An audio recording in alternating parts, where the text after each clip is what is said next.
Hello everybody, how are you doing today? Yeah, thank you so much for waking up this morning and coming over. Really happy to have you. And I must say, as someone who just arrived in Singapore, actually day 2, what I see here is absolutely amazing. This whole concept of a garden city. I've never seen so much concrete and so much green at a hub like Singapore. And what has been achieved here, guys, so far with the mixing of cultures and creating something synergetic is absolutely amazing. And speaking of mixing cultures, we're going to talk about mixing technologies today. As you guys can see with FHE and Restaking synergies. Is anyone here very, very familiar with FHE and Restaking? Can we see your hands? Very familiar, as in advanced. Who here is a bit of a beginner? Let's be very honest. Can we see your hands? Okay, great. So we'll kick off with the bare bones and the basics. We'll try to keep it as simple as possible, which, as you guys know, is extremely difficult because when you have something that's very complex and simplifying it, it requires a lot of thought. So without further ado, we're going to kick off with a quick introduction. And on my left, we have here Mike, CEO of Etherfi. Go for it, Mike. Please introduce yourself. Check, check. All right, it works. Hi everyone. I'm one of the founders and CEO of Etherfi. Etherfi's mission is to make DeFi really easy and accessible to normal people, and that today consists of a suite of 3 products. The first is Etherfi Stake, which is a staking and restaking product. Etherfi Liquid, which allows you to deploy your assets into DeFi and earn rewards, and Etherfi Cash, which just launched, which lets you actually spend your crypto in real life using a credit card. So that's Etherfi. Thank you so much, Mike. And Felix from Symbiotic, please do an introduction. Check, yeah. Hi, I'm Felix. I'm the head of ecosystem at Symbiotic. I'm not on the. Sorry. Yeah. Hey, I'm Felix. I'm the head of ecosystem at Symbiotic. We're a modular shared security protocol. Basically, the idea is we want to help networks decentralize, help them source operators and economic security, and working with other teams, both on the side of liquid restaking tokens that kind of provide the stake, and the operators that run the infrastructure, and basically the networks that provide a service in the crypto economy. Thanks for having me. Thanks so much, Felix. Victor? Hi everyone, I'm Victor, co-founder of Manta Network. We are the largest and the first modular L2 using Celestia SDA.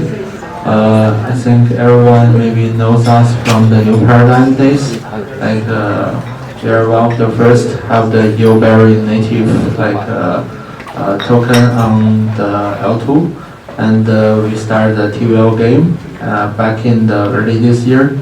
And recently we really focus on how to get mass adoption, how to get acquire new users, and especially in the Southeast Asia community. Thank you so much, gentlemen. So who here has done some staking before? Maybe on Ethereum, on one of the blockchains? Great. Who here has tried liquid staking? All right, for more liquidity. And then we have restaking. So to kick off, gentlemen, if you guys can give us something as easy as possible so that my 9-year-old daughter would understand you, which is a huge challenge. Mike, can you explain to us in the easiest words possible what is restaking and what's the evolution you've seen up until now?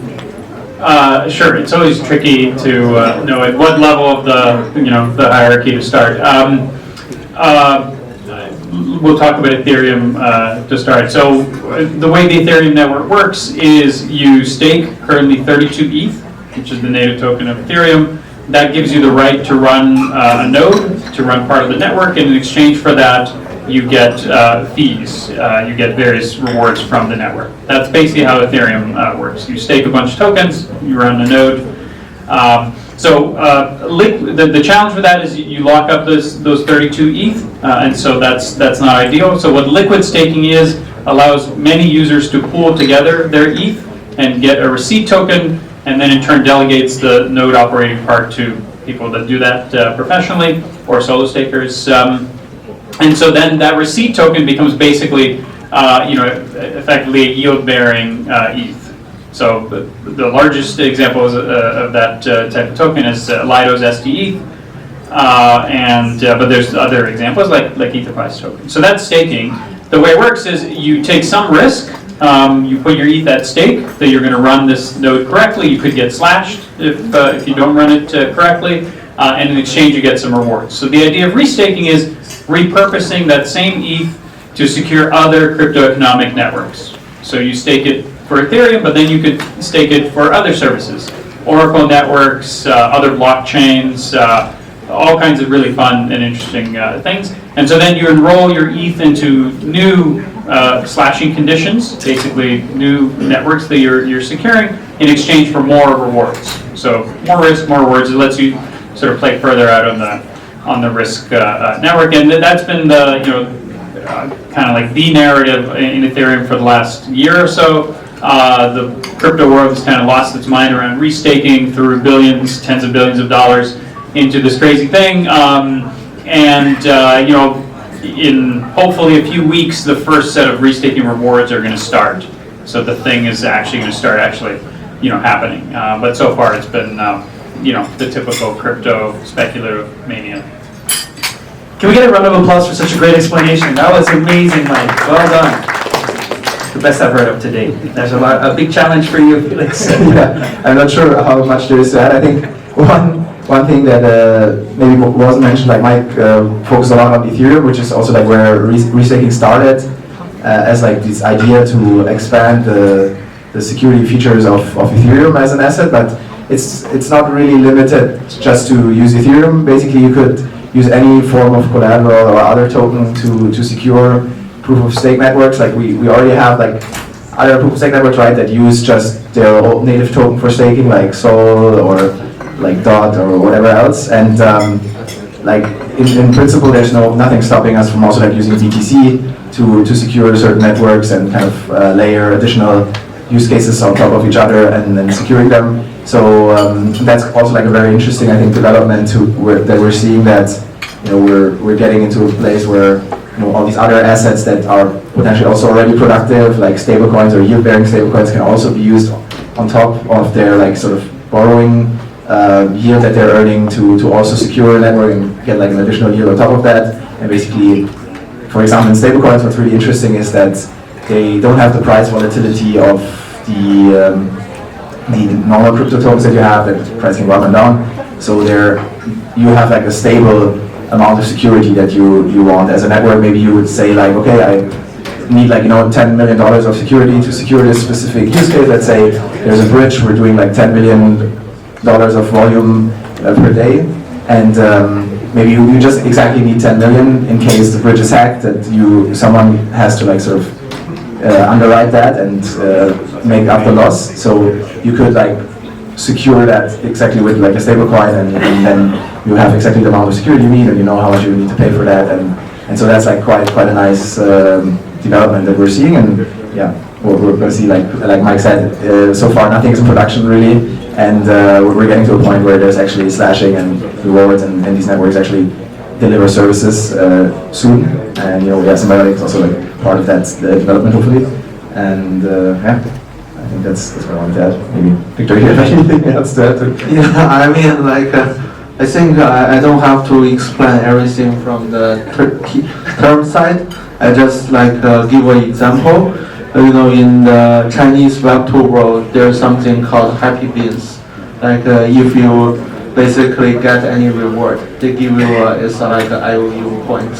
But what I'm calling on-chain is basically RST is like a happy beans. Basically, they take your ETH and give you these happy beans, and then like restaking is they take these happy beans and give you another happy bean, and that's what I'm calling RRT. But what we are doing, like, or I think the general restaking protocol, like Symbiotic is also doing, is get these happy beans or the second happy beans, get some real use cases, and then make it become the real money. So that's kind of the capital efficiency, and using this capital efficiency as part of the security. Who here wants some happy beans? You guys like happy beans? Okay, great. Well, one thing that was mentioned, actually 2 words that popped up was risk, and I heard also hack. So a lot of people here, who here, show me 1 thumb up if you are partially interested, 2 thumbs up if you're extremely interested in using your capital to deploy it for restaking. So guys, can you show me your thumbs? 1 thumb up if you're kind of interested, 2 thumbs up if you're really interested in deploying your capital in restaking. Okay, great. So maybe I can ask you, Mike, what are some practices to make sure that we avoid some of the mines out there? Because as you know, DeFi, we had some really big black swans in the last run. Are there any practices that you could recommend or you guys can all suggest to avoid losing money, to understand the basic risk and how to hopefully succeed in this whole restaking world? So specifically from restaking? Or liquid staking, restaking, both, whatever angle you like. I mean, I'm probably saying stuff that's obvious to most people. I mean, anytime you add another layer of smart contracts, that introduces risk, and that risk compounds, right? So you add, 1 layer, 2 layers, 3 layers, and it's very easy in DeFi, because it's kind of designed for it, to really just have like endless sort of circles of rehypothecation and complexity, and so that's just something to be aware of, right? If you're using at the most basic level, let's talk about eigenlayers, a restaking platform. If you do native restaking, so you spin up a validator, you've got your own, node, you have your own withdrawal credentials. Like it's quite, you're not taking a ton of smart contract risk there. The next level is you do maybe LST restaking or use an LRT like Etherfi or others. Now you're adding, there's like 3 or 4 layers of smart contract risk baked in, and then you throw that into DeFi. So it's very easy to get to where there's quite a stack where if anything goes wrong down the stack, your money's gone. So that's just something to be aware of. And we're not even talking about any restaking risk in and of itself, right? Because there's actual risk associated with providing security to cryptoeconomic networks. And I think that's there's a lot of training wheels that are being put on that. So I'm actually I would say that's probably the lower risk. I think DeFi risk is really the thing to worry about. Getting yourself in a situation where you've got some crazy Tendo token that's got 17 layers of smart contracts baked into it. Like that's the stuff that will get you wrecked. Very, very well put. Anything to add here, Nick? Yeah, I guess maybe to add that there is also the potential for like systemic risk to emerge in the layered stack when like some stuff is over leveraged, and then there's like cascading effects there for certain designs. I mean, we saw that like last cycle in the Terra Luna collapse with like sort of the reflexivity and sort of the model of the algorithmic stablecoin, and surely like some of these designs like will emerge again also in DeFi, because like again it's also about capital efficiency. So some people cut corners or maybe make a design that's very reflexive, that works well in good days and then works equally as bad in the bad days, right? So I think that's also something to be aware of, and generally another advice I would say is also like just to I guess diversify and maybe not put everything into the new promising like 40% yield stablecoin, because unless you can do like really good due diligence, which the least of us can, and everyone's like sort of susceptible to some stuff like maybe going wrong that you couldn't plan for. So I think diversification is really like the main thing to like sort of avoid some of these risks. Victor? From like the L2's perspective, like we are more concerned LRTs, like some risk in the DeFi protocol, and also like if it's some like a native LRT in the like L2, that's also have some like big risk. Like in the early days, like this year, we were having like something like 1.5 billion like TVL just by like 1 or 2 assets, and that's actually like quite risky. But I think we have to do it in that way, because if there's 20 different LRTs in a L2, it's not actually capital efficiency, and it's pretty bad like for the liquidity fragment. So like what we try to do is we have to increase the on-chain monitoring and having some like more monitoring on the sequencer. And that's kind of the idea on the product level to like identify that. Fantastic, thank you so much. So far guys, we talked about the definition, we talked about the strengths and weaknesses. I would love to ask you guys with regards to the opportunities and the threat. Anyone here familiar with a SWOT analysis? Strengths, weaknesses, opportunities, and threats. So kind of like, where are we going from here, right? We talked about how it's coming into play within weeks to come. I believe it's season 2 of Eigenlayer restaking program, is that correct? 3. 3, that's 3. Actually, I don't even know if the season 2 is now ended. It's now ended, I don't right? even think they've got the 3rd season, but the rewards. The rewards, yes. Are starting, yeah. Coming up very, very soon. If you guys don't mind sharing us a little bit of the opportunities in the future, like where do we go from now? Where do you go from that 2-week milestone, which is very, very important? Where would you like us to see going as well? If you don't mind starting, maybe Felix, let's mix it up a little bit. Yeah, sure, thanks. Yeah, I mean, I think there's a lot ahead. I think, as Mike already mentioned earlier too, there is like a lot of the restaking part was like in the speculative phase still, where there's like big hype and like sort of over promise maybe even to some degree, where you have like a Gartner hype cycle basically, where there's like a sort of throw you have to go through. Like I think the expectations have to like sometimes adjust a little bit, but I do think that rarely something is like so overhyped that doesn't deliver value at some point. I think we're like slowly getting to a stage where people are realizing, okay, what actually works in restaking, how can we really leverage this technology to deliver value, to create like new decentralized infrastructures that provide like UX benefits or other things that ultimately lead to more consumer adoption and to like in putting the crypto into real applications.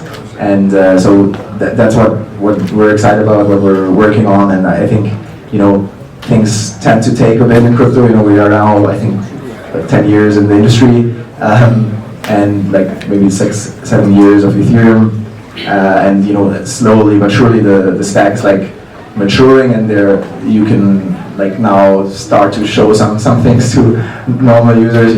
Back they used to be very hard to even interact with the wallets on like specific DeFi apps, and you sort of had to be really an expert to even engage. And I think we're getting rid of some of these barriers, also with chain abstraction and some of the new concepts that, because like we had this phase where everything like become more modular and more fragmented, but now there's like things consolidating again, making it like easier for end user to just hop between different chains and things. So yeah, I think we're gonna see like a really cool cycle in the future that has like all these things in place, and then can have like real killer apps, consumer applications, making it to the masses. Thank you so much, Felix. Victor, you want to comment? Yeah, I mean, I actually feel the whole TVL game is over already. Like shouldn't be just focus on TVL. That's why we stop most of the incentives for the TVL games, and it's getting more and more to be like only for whales rather than before everyone just can equally participate it. So what we are thinking is how to leverage the new technology. We are working on fast finality. We are working on some gas fee incentive. But in general, one is improve the user experience, keep improving, make user easier to deposit, withdraw, and have better UX. But another part is how to make community members enjoy the project, enjoy the layer 2, rather than just thinking about making money. And we have really big community in Southeast Asia, like Vietnam, Indonesia. When there, everyone's really crazy about Manta because they really enjoy the meme, the culture of it, rather than just thinking, oh, it provides the max yield. So we try to engage recently that the developers in these regions provide more interesting games, make people have fun. Awesome.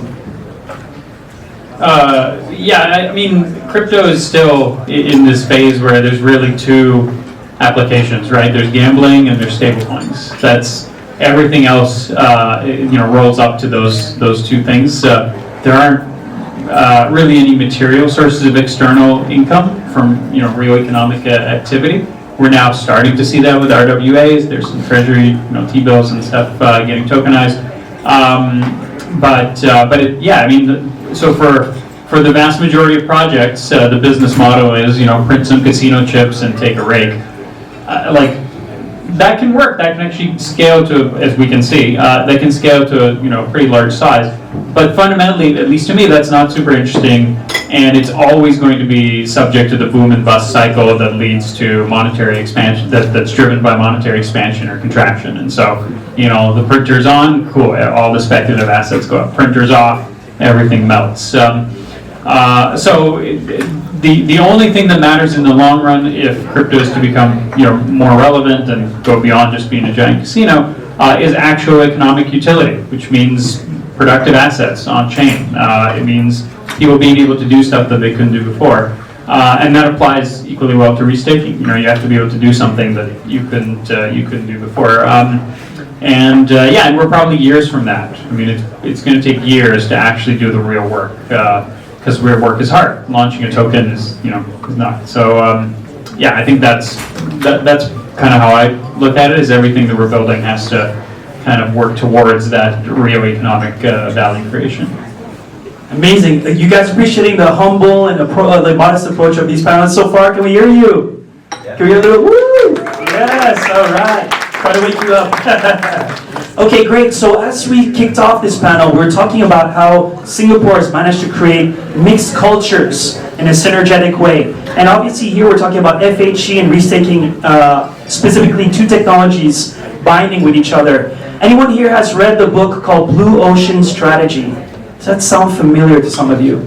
So Blue Ocean is when you take two concepts and you mix them together. So rather than staying in one vertical, you actually create your own blue ocean, your own independent vertical.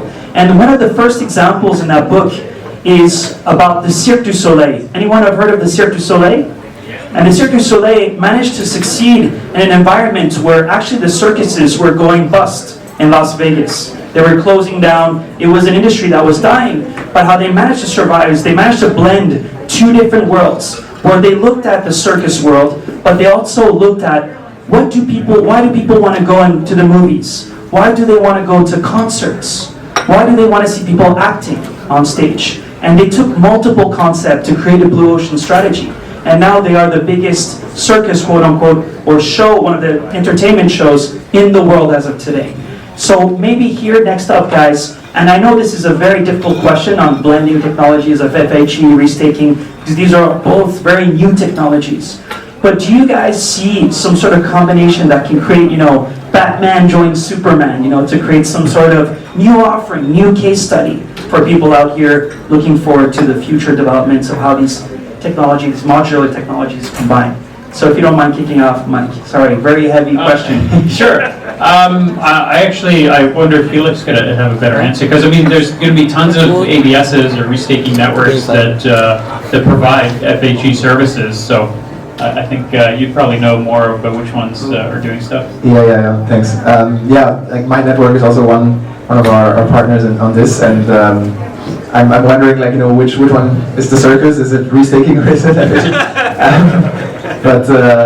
So basically, right, like restaking as a sort of kind of base to decentralize a network. It works for any network, like Mike also already said, right, with Oracle networks, and we can also use restaking to pick the nodes of FHE network, for example. So to determine who runs the FHE computation, this network can be set up through restaking. And what's interesting about FHE, there's other experts out here sitting that have like much more depth on that, of course, but that's the promise of confidential computation. So basically being able to compute on private data, to use that private data then in other applications, which and basically not having to reveal, or even like not even having to reveal the result. It's still crazy to me today that most of what we do in crypto is like everything's public, right? You don't have like pseudonymous like addresses, but it's very easy to like sort of infer who's who from like basic sort of seeing what they sent to. So even that like is very interesting, just having privacy for the transactions, but then on top of that having computation on private data really means that it opens up like new use cases, like blue ocean use cases of like health companies sharing patient data without actually revealing what is in it, and then being able to do computation on it, going like from a world where there's siloed data to like a world where everyone can access other data and not kind of revealing like the identity of the person. So there's really like a lot going on there, and restaking is more or less just one part of the stack to really make it decentralized, to make sure that the nodes are actually running FHE, maybe instead of just actually not doing FHE, and it's just like sort of there's some bug or something and they're looking into the code. Like that could happen, right? If you have a centralized service, you don't really know what's happening. If it's like decentralized open protocol, everyone else can verify it and run it. So restaking is really like a method to ensure that the providers of that compute actually do what they do, and if they don't, they stand to lose money in the form of like slashing. So yeah, really exciting times for these both technologies to converge and to hopefully deliver like really cool like new blue ocean use cases. Awesome, thank you so much, Victor. Maybe you want to take the L2 angle, or you want to take FHE? Yeah, I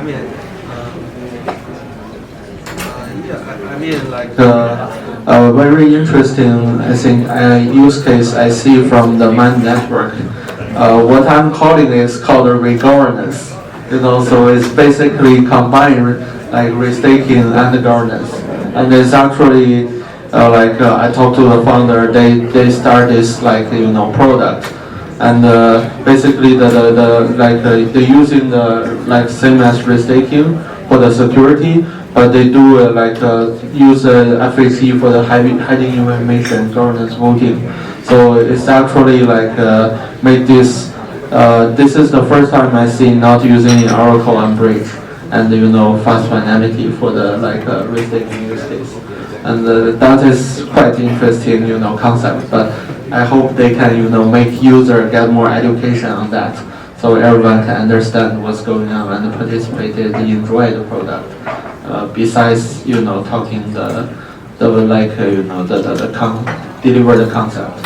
But I mean, I see this is kind of the the grid combination use case, because FHE, mainly used for hiding information and probably more efficient than or have something ZK cannot handle. That's something. I mean, we've been doing research in the early next year about that. But I think in some other maybe data feeding use cases as well. But I feel most of the users not care about that, from the privacy angle, because everyone's thinking making money is important, right? Like in crypto, rather than how to protect the money in hacked. So that is the problem. But let's see how to make it more fun and more easy to understand, but at the same time capital efficiency. That's something I feel FHE combined with it. That's great. Who would love to see FHE being used with on-chain trustless networks for the US presidentials? To see how votes go on-chain. Wouldn't that be cool one day, right? To be able to actually, not have people count over the course of 7-8 days, but actually have it there in front of us. Very profitable idea. That's true. That's very true. Without having to touch FHE, if you feel uncomfortable with that, Mike, do you see any binding technologies on the restaking side? That's something that you could just complement, like the Lego, and you feel like this could help the specific restaking worlds for the better.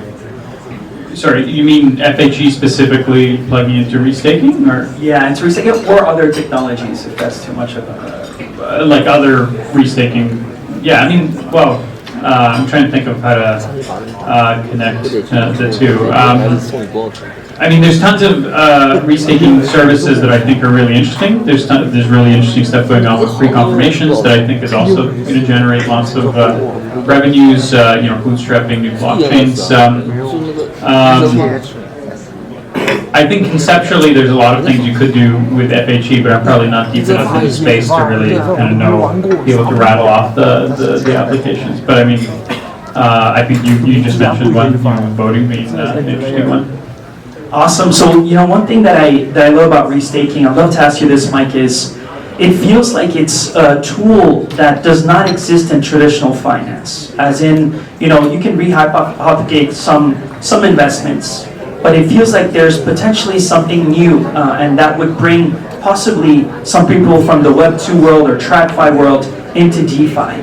Do you see that as possible, where all of a sudden people, because as you're talking about T-bills and all RWA, like these are some use cases that you can go to your broker and you can get that from your current bank. But do you think restaking can really kind of ring the bells on Wall Street, ring the bells in some of these, traditional financial institutions, saying like, oh my God, blockchain has brought something modular with my capital efficiency that I cannot find at a bank, or really drive people towards the chain? Yeah, absolutely. What it ultimately comes back to, I think, with let me take actually a step back. In the early days of the internet, if someone were to ask you, like, I haven't heard of the internet, tell me what's so interesting about it, like, why is it powerful?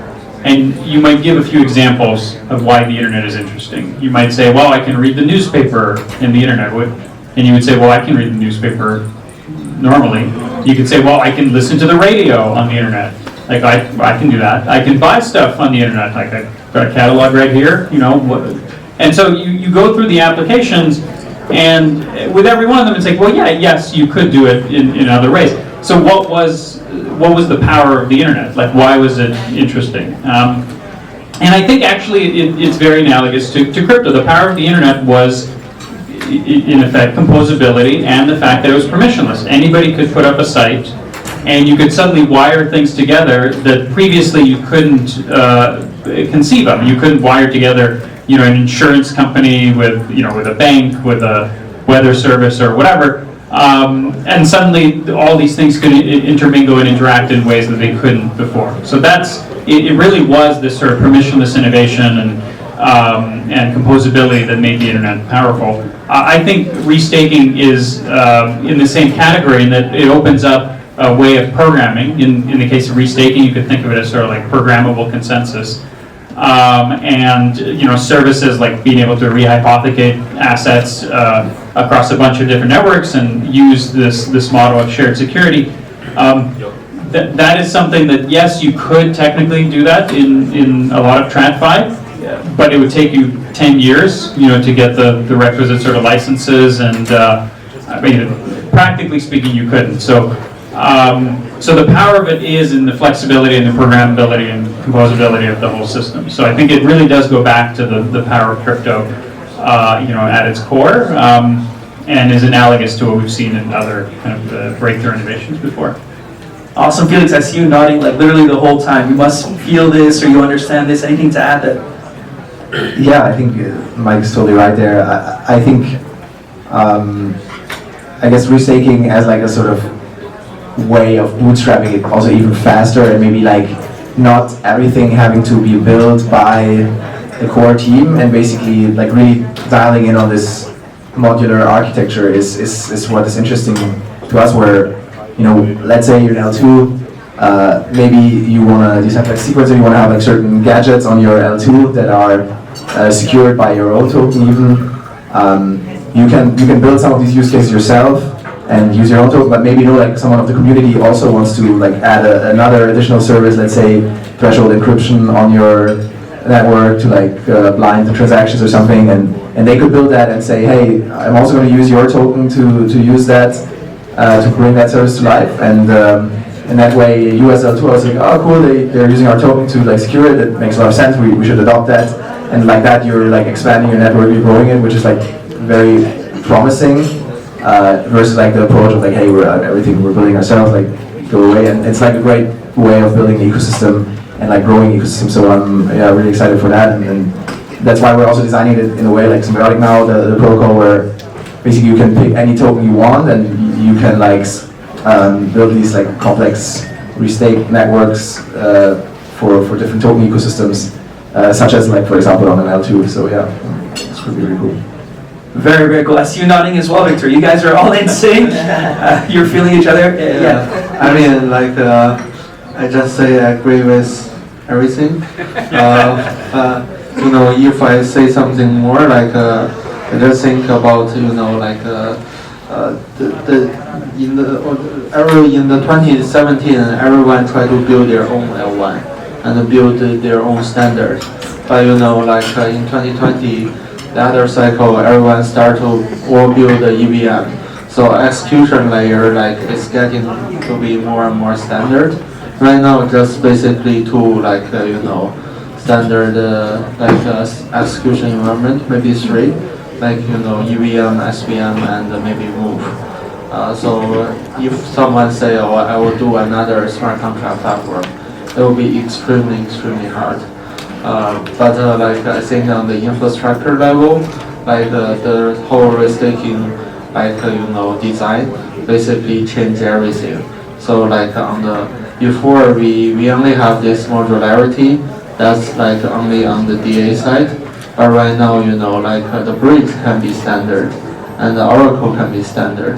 And all of them, they don't have to build their trust assumptions through their own validator system, but have a standard validator system. That's kind of quite meaningful in the infrastructure way. But I just hope there won't be too many infrastructure in the future, so everyone can focus on use case, because everything is already standard already. Awesome. Hey guys, so we're going to do one last question, and I would love for you to, I'm going to give you guys freedom, right, rather than structuring. So you can literally choose what you want to say, so your last kind of words that you think is very meaningful for this amazing crowd, by the way. Thank you guys so much for staying here for the whole chat. Usually I see people coming in and out. I really appreciate the attention that you're giving to these amazing panelists. So what are your last remarks, no structure, that you really want to share before we close this panel? Let's go for it, Mike. Sure. So with Etherfi, I mentioned at the very beginning, we've got this suite of 3 products that our goal is to make DeFi easy and accessible to normal people. The latest product that we're launching is called Etherfi Cash, which is a non-custodial wallet with account abstraction built in and a credit card. So we're super excited about that because ultimately, again going back to something I said earlier, crypto is only interesting insofar as real economic activity is the driver, and productive assets make their way on chain. And so the thing that's exciting to me about Etherfi Cash is that it allows users to use crypto in real life and creates an income stream that then from that activity that feeds back into crypto. And my hope is that many other people start doing that and plugging into reality, so that DeFi can actually power the financial sector rather than just being subject to sort of the wild ups and downs of monetary policy.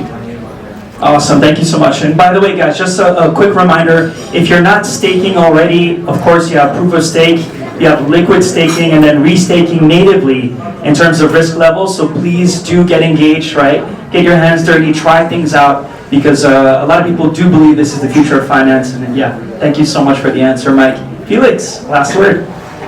Yeah, I think I want to kind of focus on sort of the idea of crypto. Why are we building this? Why are we building in this decentralized way? And I think it is really important. Decentralization should kind of be the standard, right? We start out from this idea that, by having something that everyone can verify and everyone can run at home and see openly the protocol, you unlock a lot of the benefits of the modularity, sort of composability, and also you can't be cheated that easily. And then, but in the sort of evolution of crypto, we've seen more and more products kind of get rid of that a little bit and become more centralized in the wake to try and deliver a better product experience, which decentralization is hard, and centralization can often get you benefits in terms of user experience and being faster, but ultimately that's why we're building it. And I think we want to help make decentralization easier. So that's what shared security is about. That's what restaking is about, and that's why we're building the protocol Symbiotic to give developers the tools to build a decentralized network and focus on their application and deliver the same user experience that they would have if they would just say, hey, okay, I'm just running this node myself, and gaining a lot of benefits from that. But I think we need to be kind of vocal about it and call out a bit also when there is something that's centralized, because we've seen multiple failures of centralized things in the past cycle, and it's going to happen again. People don't really learn too much, so I really want to focus on that, and basically hope that we'll see more more real decentralized products get traction, even if it can be harder, and then people like really focus on building like decentralized stuff. And thank you for expanding that with Symbiotic, Felix, expanding the option. That's really, really cool. So if you guys want to do something with your token, please talk to Felix after this panel. And last but not least, my dear Happy Beans friend.